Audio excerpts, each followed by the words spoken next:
Hello, and welcome to my channel. Prepare for a night of terror, psychosis, cults, night stalkers, hostages, let's not forget massacres. A night when you're in someone's unconscious mind, hoping and praying you can run away from the creepy person in your backyard, or maybe escape from the deranged person holding you hostage. Being the audience yourself, you start to ask yourself, how did I get into this transcendental science? It'll trap you in your own mind like a prisoner.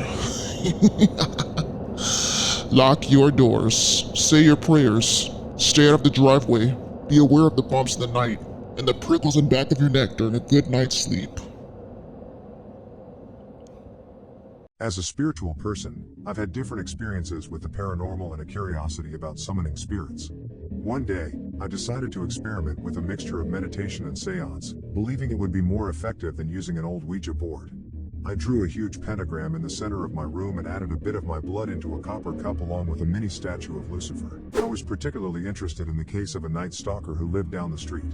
He had committed suicide, but I was intrigued by the victims he tied up and burned alive, using their ashes for satanic rituals. On the night paramedics and police investigated, I snuck into the house to gather evidence and write a story about it. I found a photo of him in the basement, smiling with a butterfly on his hand, surrounded by trees.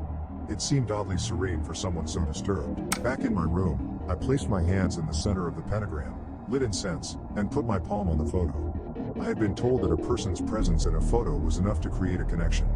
Suddenly, I felt a burst of wind in the room. With my eyes closed, I sensed I was no longer alone. I heard shelves shaking and objects falling. Voices shifted from monotone to whispers, then to murmurs and gasps. Darkness enveloped me, and I felt my knees lift from the ground, a force struggling to raise me. My body transcended to another place, and I saw a child playing with dolls, tying them up, and decapitating them with a disturbing lust in his eyes. I tried to call out, but he ignored me and ran. A group of obnoxious kids appeared, attacking him and throwing things. The boy covered his ears and fidgeted in a corner, throwing tantrums. I finally caught up to him, sobbing in a corner. He yelled, "Go away," I said. "Calm down. It's okay. I just want to help you." He pulled out liquid fuel and doused me with it, then lit a match and threw it at me. Flames grew larger as I panicked and ran. The boy pushed me into another dark room, saying, "You'll see what drove me to this." In the darkness, I heard a woman's muffled voice. She was tied to a chair, struggling and crying. I tried to help her, but I was paralyzed. I saw a tattooed man, sobbing as he prepared an explosion. "Hello. What's wrong?" I asked. He turned around, revealing a demonic look. I realized he was the man in the picture. He grabbed me by the neck and pushed me into the closet with his victim. His child spirit was beside him, sobbing. No one understands what I went through. I just wanted a normal life, but it's too late. I tried to reassure him, but my voice was gone. He roared violently, threw ashes at us, and prepared to burn us with liquid fuel. I struggled, kicking and shaking my head. "I want out. I want out." The night stalker pushed me onto the floor, staring into my eyes, crawling on me, and moaning disturbingly. "You smell just like my mom. The one who let my stepfather do horrible things to me and threaten me with a gun." Until one day, I couldn't take it anymore. I told her, but all she did was beat me and drink. I got rid of her and my stepfather. They never found the bodies. I gasped intensely, terrified. "It's okay. I'm not her. I just want to help and understand why you did what you did." His child spirit stabbed a doll while the man pulled out a knife, moving it slowly towards me. I tried to scream, but my throat felt crushed. I passed out. When I awoke, I was back in my room. The temperature was normal, but my room was a mess. Light bulbs and glass cups were shattered, my TV was broken, and my window was shattered. I wasn't sure if I had entered the mind of the killer or if it was just a satanic experience. But I still didn't understand what drove the night stalker mad enough to tie up women and burn them alive. There had to be more to it than just childhood bullying.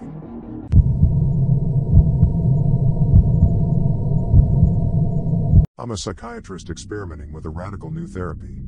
Through a novel transcendental science, I can experience what is happening in another person's unconscious mind.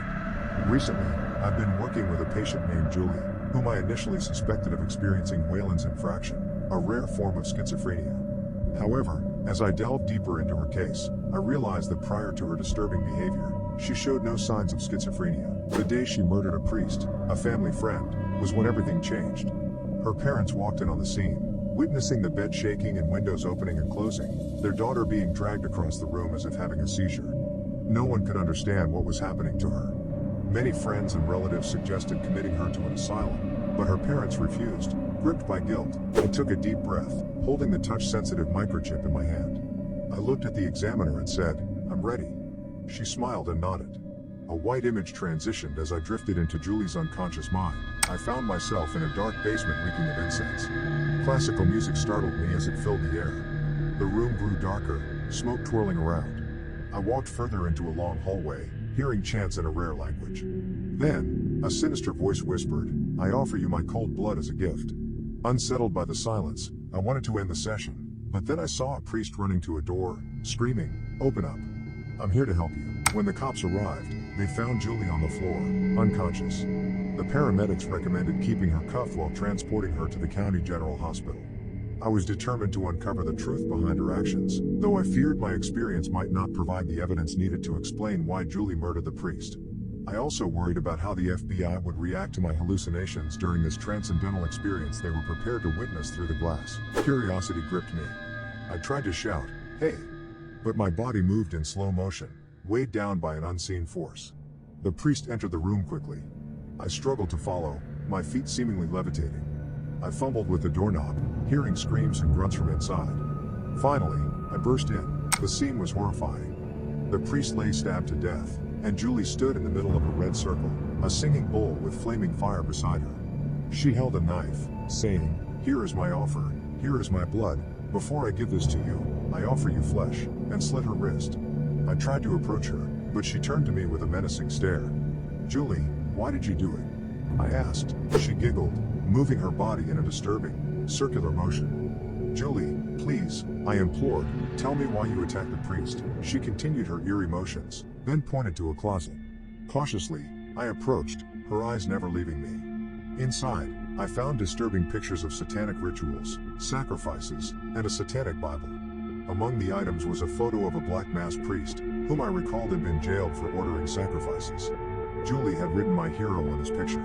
Suddenly, Julie was behind me, grabbing my neck with incredible force. I struggled, hearing her roar like a lion. "Grant me the vision to have wisdom in your ways," she intoned. "I accept your guidance and wisdom, in the name of Lucifer." She raised the knife, ready to stab me. Desperately, I pressed the abort signal and was pulled from the session, gasping for breath. The examiner removed the cloth from my face, telling me to breathe. Through the glass, I saw the detectives watching. As I regained composure, I realized Julie had been still, her eyes open, unmoving. I turned to the examiners and detectives, ready to reveal my conclusion. Julie was not experiencing Wayland schizophrenia, but a form of possession through satanic rituals and her obsession with a satanic priest, leading her to sacrifice others.